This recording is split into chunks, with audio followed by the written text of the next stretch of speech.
Hello and welcome to Taste and See, the show that makes cooking simple. Today's recipe shows you how to make a basic Chinese fried rice with the flavor and aroma you get in authentic Chinese restaurants. But a little story before I begin. When I was a kid, my folks would take me to visit relatives during our summer vacations. Some of them lived in Trivandrum, which is deep down south in India, and we used to live in Patna, which was right up north. Since we always traveled by train, it used to take a few days to get there, and we would have several stops on the way. One of them was Calcutta, where we used to get the most amazing Chinese food I have ever eaten. I still remember the aroma of those restaurants. It was so special. And the fried rice was out of this world. I loved it. I went to Calcutta again a few years ago, it's called Kolkata now, and insisted my host take me to one of the Chinese restaurants in town. But the smell wasn't the same and the food didn't quite taste the same either. Now, I figured either the place had changed or I had changed, most likely both, but I missed it. You know, the sweet memories of childhood, they are special and sometimes you wish you could recapture them again. That was one memory I was determined to get back, that smell and that taste, and I literally tried about 100 different methods to recapture it when I quite accidentally stumbled upon it one day. This extremely simple recipe shows you how. Let's watch it and then we'll talk some more later.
This tastes awesome. Did you figure it out?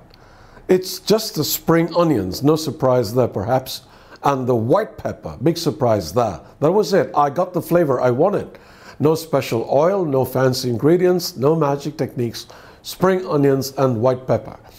As for the aroma, unfortunately, that's a little harder to duplicate.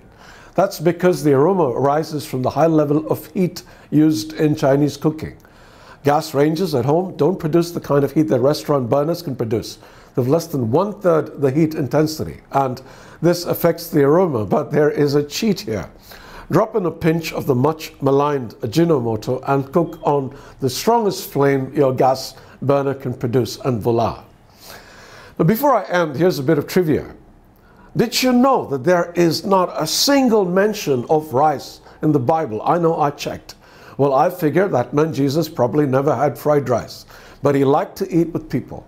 He knew that it was one of the best ways to bond with people, to get into a relationship with them, which is perhaps why he said, "Here I am, I stand at the door and knock. If anyone hears my voice and opens the door, I will come in and eat with that person and they with me." That's God telling us he wants to get into a relationship with us. Jesus is knocking at the door of your heart now. Won't you invite him in? And if you've made the fried rice, I'm sure he'd love some. God bless you.